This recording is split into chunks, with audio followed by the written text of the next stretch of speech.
मोदी जी हम फंस गए हैं, हमें खाने को नहीं है, हम बहुत परेशान हो गई, मोदी जी मुझे यहाँ से बचा लो, मैं फंस चुका हूँ, मुझे खाने को नहीं मिल रहा है, मैं मर जाऊंगा, मैं आत्महत्या कर लूंगा, ऐसा वैसा करके ड्रामा चालू हो गया उसका।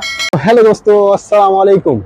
उमर गल्फ इन्फो पे आपका स्वागत है। मैं एक बार फिर हाजिर हूँ आपके अपने यूट्यूब चैनल UGI यानी उमर गल्फ इन्फो पे एक नई इन्फॉर्मेशन के साथ दोस्तों। तो फ्रेंड्स, आज की जो वीडियो है, आज का जो टॉपिक है वो न्यू लोगों के लिए, जो न्यू बिगनर्स हैं। ये टॉपिक स्पेशली उन लोगों के लिए जो लोग कुवैत आना चाहते हैं, Saudi Arabia, Dubai, Qatar, UAE या किसी भी गल्फ कंट्री में अगर आप एंट्री लेने की सोच रहे हैं तो ये वीडियो स्पेशली आपके लिए होने वाली है दोस्तों। वीडियो का जो टॉपिक है वो इस रिगार्डिंग है कि अगर आपने कुवैत या किसी भी गल्फ कंट्री में एंट्री ले ली है और अगर आप ये मिस्टेक करते हैं तो आपको बहुत बड़ा जो प्रॉब्लम फेस करना पड़ेगा, बहुत बड़ी मुसीबत आपके लिए आ सकती है। तो मैंने सोचा कि इस टॉपिक पे मैं एक वीडियो डिलीवर करूँ आप तक, जिससे कि आने वाले जो लोग हैं वो ये काम ना करें और वो बच सके एक बड़ी मुसीबत से।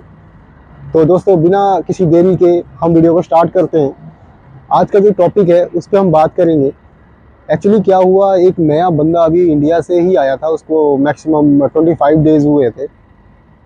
उस बंदे की ये रियल स्टोरी है और उसका इतना बुरा हाल है अभी कुवैत के अंदर, वो मैंने सोचा मैं आप तक पहुंचाऊं। तो दोस्तों, मैं वीडियो को स्टार्ट करता हूं और one by one, step by step मैं आप तक ये डिलीवर करने की, समझाने की कोशिश करूंगा। तो दोस्तों, ये जो वीडियो है वो मैं बताना चाहूँगा कि अभी लगभग 20 से 25 दिन पहले एक कंपनी के अंदर लगभग 8 से 10 लोगों का एक लॉट आया था इंडिया से। 8 से 10 लोग आए थे इंडिया से, न्यू जो थे, जो फर्स्ट टाइम विजिट किया था उन्होंने किसी भी कंट्री के अंदर, फर्स्ट टाइम विजिटर थे वो। तो उनमें से कुछ लोग जो थे वो सेटल हो गए काम को लेके, एकोमोडेशन को लेके, फूड को लेके, उन्होंने सेक्रीफाइस किया, ड्यूटी स्टार्ट की और आज की डेट में वो बहुत अच्छे हैं। उनकी 1 मंथ की सैलरी भी आ चुकी है। जो 25 डेज उन्होंने काम किया था उसकी सैलरी वो ले चुके हैं।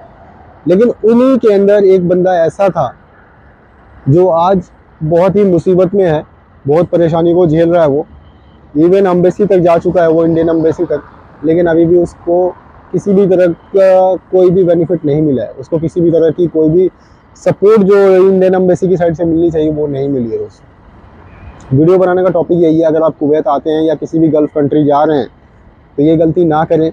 जो एम्प्लॉयर आपको हायर करके लेके आया है उस कंट्री के अंदर, उसके पास अथॉरिटी है, वो 2 ईयर्स तक का कॉन्ट्रैक्ट होता है या 3 ईयर्स का होता है, जो भी आपने साइन किया हुआ है कॉन्ट्रैक्ट उसके अकॉर्डिंग, वो आपको उससे पहले आपको वो आपकी कंट्री नहीं भेजेगा। अगर आप यहाँ आने के बाद, आपने कई ऐसी वीडियोस देखी होगी जिस पे लोग रोते हैं, मोदी जी हम फंस गए हैं, हमें खाने को नहीं है, हम बहुत परेशान हैं, मम्मी पापा को फ़ोन करेंगे, रोएंगे, बहुत परेशान होते हैं। ऐसा आपने सुना होगा, ऐसी वीडियोस देखी होगी। हर गल्फ कंट्री के अंदर जो लोग उस लेवल पे नहीं है, जिनकी मेंटेलिटी छोटी है, जो सोच नहीं सकते, जो बच्चे हैं, भाई गलती से भी मत आना। किसी भी गल्फ कंट्री में गलती से भी मत आना, ये कंट्री आपके लिए नहीं है। अगर आप मेंटली स्ट्रांग नहीं हो तो आप भूल के भी मत आना गल्फ कंट्री में, क्योंकि जो लोग यहाँ गल्फ में हैं उन्होंने अपने आप को ऐसा मेंटेन किया हुआ है, उन्होंने मेंटली अपने आप को इतना स्ट्रांग बनाया हुआ है, कितनी भी प्रॉब्लम्स आती है वो फेस करते हैं, वो फेस कर रहे हैं, उस प्रॉब्लम को झेल रहे हैं, सैलरी लेते हैं या घर वालों को भेजते हैं। अगर आपके अंदर वो पेशेंस नहीं है तो आप मत आना भाई, आपके लिए गल्फ कंट्री नहीं है। तो उस भाई के बारे में मैं बताना चाहूँगा। उसको भी आए हुए 1 हफ्ता ही हुआ था। 1 हफ्ते के अंदर उसको एकोमोडेशन अच्छा नहीं लगा। एजुकेटेड बंदा था, डिग्री थी उसके पास, डिग्री होल्डर था, सब कुछ था उसके पास। उसके पास अरबिक नहीं थी, इंग्लिश जानता था, टूटी फूटी जानता था। आंध्रा का रहने वाला था इंडिया के अंदर। 1 हफ्ते हुए थे, सब कुछ कर रहा था, अच्छा काम चल रहा था उसका। लेकिन सडनली उसके घर से फ़ोन आता है कि उसके बाबा यानी उसके फादर के फादर, दादा, वो एक्सपायर हो गए। वो रोने लग जाता है, बहुत रोता है। एकोमोडेशन में सब समझाते हैं, ठीक है अभी तू जा नहीं सकता इंडिया। वो कह रहा है मुझे घर जाना है, घर पे कोई भी नहीं है, मैं इंडिया जाना चाहता हूँ। वो ऑलरेडी साइन करके आया हुआ, 2 ईयर्स का कॉन्ट्रैक्ट है। कंपनी ने, अगर एम्प्लॉयर ने पैसे लगाए हुए हैं उसके ऊपर, तो वो ऐसे जाने नहीं देगा। कंपनी कोई भी है जाने नहीं देगी उसको। तो कंपनी को उसने बोला कि ऐसी ऐसी बात है, ये सिचुएशन है मेरे घर की, कोई है नहीं घर पे, मेरे दादा एक्सपायर हो चुके हैं, मैं घर जाना चाहता हूँ, अगर आप चाहते हो कि मैं वो पैसे भी पे करूं जो मैंने वीज़ा पे खर्च करवाए हैं आप लोगों से, तो वो पैसे भी देने के लिए मैं रेडी हूँ। आपको 2 लाख 3 लाख जो भी चाहिए वो मैं देने के लिए रेडी हूँ, लेकिन मैं जाना चाहता हूँ। कंपनी ने बोला कि हम तुम्हें नहीं जाने दे सकते। अगर तुम्हें घर पर रहना है, तुम्हारे दादा एक्सपायर हो गए या घर में तुम्हारे जो भी प्रॉब्लम है, तो आप अपने एकोमोडेशन पर रुको 2 से 3 दिन 4 दिन 1 वीक। हम आपको यहाँ पे रहने की इजाज़त दे सकते हैं, लेकिन हम आपको इंडिया नहीं भेजेंगे। वो 2 से 3 दिन था घर पे, 2-3 दिन था, उसके बाद 3-4 दिन के बाद वो बंदा गायब हो जाता है। वो उसको पता नहीं किसने कुछ बोला कि अम्बेसी चले जाओ, अम्बेसी जाने के बाद तुम घर जा सकते हो, वो लोग वाइट पासपोर्ट बनाएंगे और आपको घर भेज देंगे। वो बंदा अम्बेसी जाता है, अम्बेसी जाने के बाद वहाँ से उन लोगों ने भी यही बोला कि अगर तुम्हारा कॉन्ट्रैक्ट 3 साल का है 2 साल का है तो तुम कैसे जा सकते हो, बिकॉज अगर कोई भी एम्प्लॉयर तुम्हें हायर कर रहा है तो उसके वीज़ा के पैसे उसने पे किए हुए हैं ऑलरेडी, तुम्हारे ऊपर खर्चा किया हुआ है उसने, तुम्हारा सिविल आईडी बनवाने के लिए पे किया हुआ है, मेडिकल करवाने के लिए पे किया हुआ है, वीज़ा निकालने के लिए पे किया हुआ है। कोई ऐसे कैसे जाने देगा तुम्हें, वो भी 1 वीक के अंदर।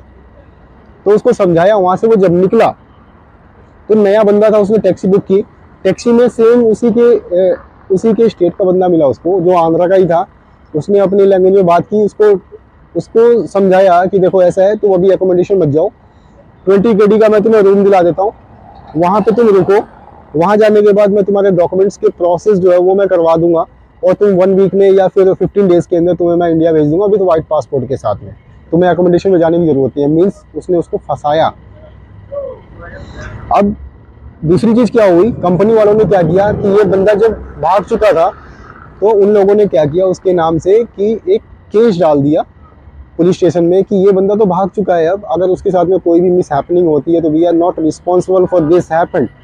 तो कंपनी ने अपनी सेफ साइड के लिए वहाँ पे उसने केस डाल दिया, जिसकी वजह से अगर पुलिस उसको पकड़ती है, उसको कैच करती है, तो पुलिस के पकड़ने के बाद उसको पुलिस स्टेशन में रखा जाएगा। रखने के बाद 1 वीक में 2 वीक में या 1 मंथ के अंदर उसको उसकी कंट्री भेज दिया जाएगा। तो वो प्रोसेस होता है। तो उन्होंने अपनी सेफ साइड के लिए केस डाल दिया। दोस्तों वीडियो थोड़ी सी लंबी हो जाएगी, बट वीडियो बहुत ही ज़्यादा इंपॉर्टेंट है आपके लिए। आप बिना स्किप किए वीडियो को देखें, लास्ट तक देखें, ये बहुत बेनिफिट देने वाला है आपको। नए जो लोग हैं, नए बिगिनर्स हैं, वो ये ऐसी गलती करते हैं। उसके बाद उस बंदे ने, जो आंध्रा वाला था जिसपे उसने ट्रस्ट किया, उस कैब ड्राइवर के ऊपर 20 KD लिए, खाना भी अपना था, सब कुछ था, मतलब वो लगभग 50 KD 70 KD तक उसने वहाँ पे अपने लॉस्ट किए। ख़राब करने के बाद फिर वो 15 डेज़ के बाद दोबारा एकोमोडेशन पे आता है। आने के बाद 2-3 दिन वो हाइडली सोता है उसी एकोमोडेशन पे, जबकि किसी को मालूम नहीं है कि वो आया हुआ है। वहाँ के किसी एक बंदे को पता चलता है कि हाँ ये बंदा यहाँ पे आया हुआ है। उसने वीडियो बनाई और डायरेक्टली बात की उसके मैनेजर से। तो मैनेजर ने बोला we are already put case, हमने केस डाला हुआ है, तो इस बंदे को वहाँ से एकोमोडेशन से हटाओ, क्योंकि अगर कुछ भी होता है इसके साथ में तो वी आर नॉट रिस्पॉन्सिबल। तो उसको वहाँ से निकाला गया।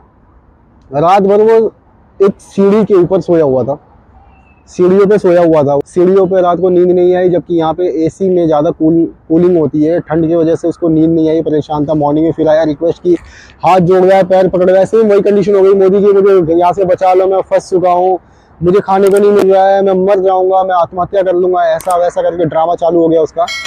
दोबारा से कंपनी वालों ने बात की, उसने बोला कि मैं पे करूंगा, आप 2 लाख 3 लाख 4 लाख जितना भी लेंगे, बस मैं घर जाना चाहता हूँ। उसकी फैमिली इंडिया में रो रही है, ये यहाँ रो रहा है, खाने को नहीं है, 4 दिन से कुछ नहीं खाया है। तो ये गलती आप ना दोहराएं, इसलिए मैं ये वीडियो बना रहा हूँ। फाइनली जो ऑपरेशन मैनेजर था उसने ऑनर से बात की। ऑनर ने बोला हम ऑलरेडी डाल चुके हैं केस, इसको यहाँ से बाहर जाने दो, और बोलो कि पुलिस वाले के पास जाके पुलिस से रिक्वेस्ट करे, I want to surrender my self, so they will catch you, they will keep you 4-5 days 7 days, then they send to your country। लेकिन ये बात फिर भी उसके समझ में नहीं आई, मोटी बुद्धि थी ना उसकी। वो फिर अम्बेसी गया। अम्बेसी जाने के बाद अब उसके साथ क्या होगा कुछ नहीं मालूम। उसकी फैमिली वहाँ पे रो रही है, परेशान है, घर वाले परेशान है, ये अलग परेशान है। आप किसी अलग कंट्री में आए हुए हो, यहाँ के रूल्स रेगुलेशन अलग है, इंडिया के रूल्स रेगुलेशन अलग है, हर कंट्री के अपना एक रूल रेगुलेशन होता है। तो ये वीडियो बनाने का मोटिव इतना ही था कि अगर आप विजिट करते हैं किसी भी कंट्री में तो कंपनी के साथ रहे। कंपनी के पास आपका इंश्योरेंस, ट्रांसपोर्टेशन, मेडिकल सब कुछ प्रोवाइडेड बाय कंपनी है। इवन फूड भी कुछ कंपनीज देती है, जो फूड कंपनी प्रोवाइडेड कराती है। अगर कोई भी हैपनिंग होती है, दे आर रिस्पॉन्सिबल। आप भागने की गलती ना करें मेरे भाई। आप भाग के क्या शो करना चाहते हो, क्या दिखाना चाहते हो? फंस जाओगे, जिंदगी बर्बाद हो जाएगी। ये गल्फ कंट्री है, आप अपने आप को प्रूफ नहीं कर पाओगे। अगर आप राइट भी होगे तो भी आप अपने आप को प्रूफ नहीं कर पाओगे। तो वीडियो बनाने का मोटिव इतना था, बस अपने आप को सेव कर लो भाई। अगर आप आते हो ना, अपने आप को सेव रखो। कुछ भी अच्छा नहीं है, कुछ भी ठीक नहीं है, भागो मत। 1 साल काट लो, 2 साल काट लो, एवरी ईयर अगर आप जाना चाहो तो जा सकते हो। 1 साल काटो किसी तरह से, उसके बाद आप वैकेशन जाओ या कैंसिल जाओ, अप टू यू। लेकिन भागने की गलती मत करना भाई। कुवैत में हर 7 डेज में, हर 8 डेज में, हर मंथ एक नया रूल आता है, तो रूल्स चेंज भी होते हैं। आप ऐसी गलती ना करें, इसलिए मैंने ये वीडियो बनाई है। वीडियो अच्छी लगी हो तो लाइक करें, सब्सक्राइब करें और अपने दोस्तों में शेयर करना ना भूलें। जो लोग गल्फ आना चाहते हैं ये गलती ना करें मेरे भाई। मिलते हैं नेक्स्ट वीडियो में, तब तक के लिए खुदा हाफिज़। दुआओं में याद रखना। अस्सलाम वालेकुम।